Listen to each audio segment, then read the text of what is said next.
Hey everyone, welcome to Candace V. Oh my gosh, probably stop moving too much. Hello everybody. Okay, we should put something fun in the background. We have a doorknob. Okay, stop that. We need to be serious.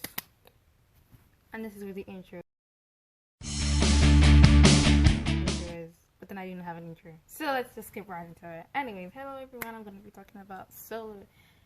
Okay, not really solar, but just like generally geoengineering, you know? And now the people that do not like geoengineering or engineering have left. So now we have only the good guys.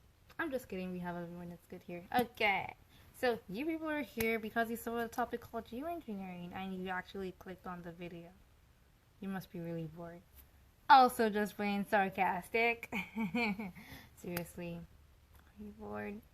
Anyways, that's good because you want to learn about something.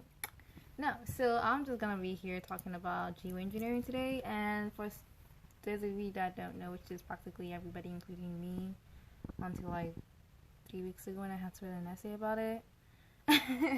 Geoengineering is actually a form or branch of engineering that is also called climate engineering. And so what in places is this? Like, what is going on here? Have we gone nuts? We have a lot of engineering, you know, and a lot of geology stuff. Why do we need to combine both? Good question. So the climate is warming, and we have the global warming thing going on right now, and also climate change and ocean warming and polar ice cap melting and all that sort of fun stuff. So we decided to make a type of engineering to solve all our problems, which is geoengineering. So geoengineering basically is a form of engineering that, you know, is vying to reduce the effects of climate change in our environment, which is mainly the aspect of global warming. So that's exactly why we have geoengineering, because we don't want the earth to be so hot and then we all roast to death. Still being positive, guys. We're not gonna roast to death until like 2100.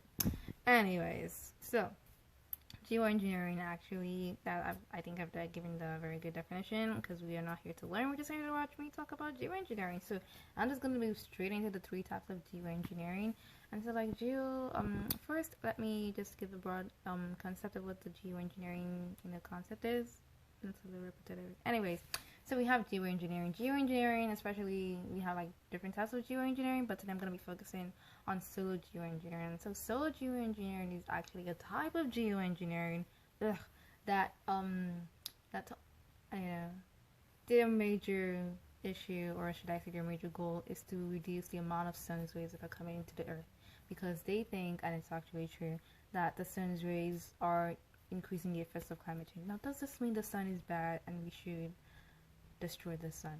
No, don't do that. Do not start a movement saying the sun is bad, because I know the conspiracy theorists out there. Don't do it. So the solar geoengineering, actually, we have the sun, okay, and we have the sun's rays.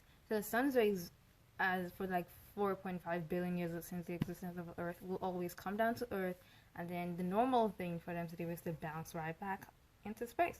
So the major effects of the sun and the rays was just to provide light and heat, and so that was what was happening. But then like 200 years ago, we started to industrialize, and so we started producing CO2, which would go up and clog the atmosphere. So the sun's rays would come in, but they would not go out, which is actually like sewing, you know, like you put the needle in and you pull it out, but then you're like, oh, that's the wrong spot, and you're like, come back, but it's like, no, I'm here to stay. It's actually kind of sort of like that, you know. You should follow after for those needles. Anyway, so we have the sun's rays coming in and they are not going out. So they're providing light and heat rather than coming in.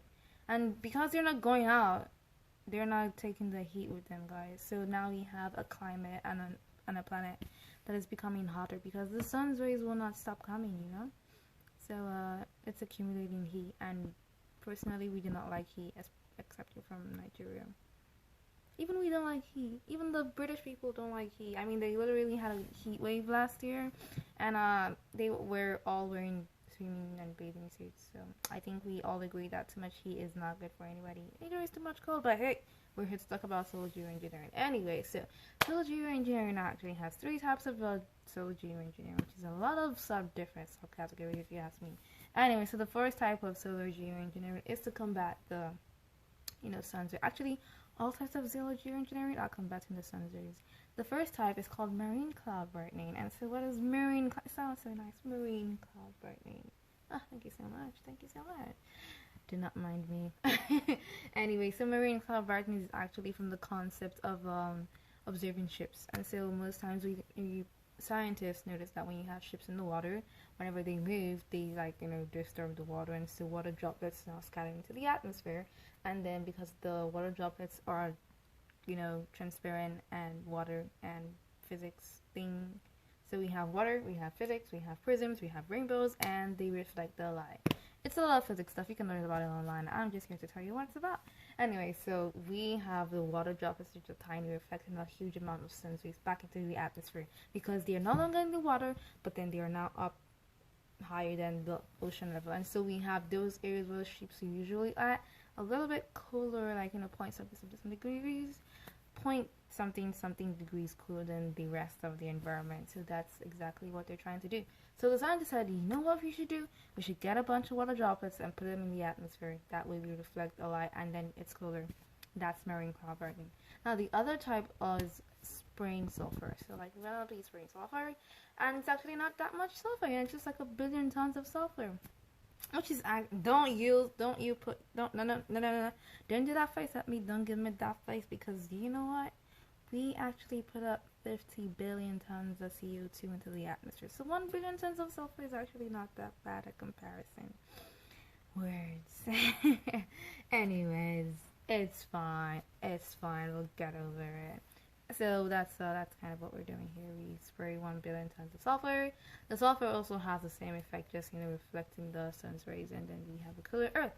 And then the last type is Arctic something. I know the abbreviation. It's like the modification of the Arctic Ocean albedo, which is basically just putting stuff in the Arctic to make the ice not melt, because the ice reflects the sun's rays. That way the ice doesn't melt and still reflects the sun's rays, and we have a cooler Arctic, and then the polar ice caps do not melt. And so that's just a brief explanation of solar geoengineering and the types of solar geoengineering, and that was just me rambling about all the geoengineering stuff. Look at how I learned so much just as a research paper. It was an English paper, you guys. Anyway, thanks for sticking around until the 7th minute of this video. Thank you so much. I might actually just ramble about something else later on, but still stay tuned. You can subscribe and like if you like the channel, and I will see you guys next time. Bye.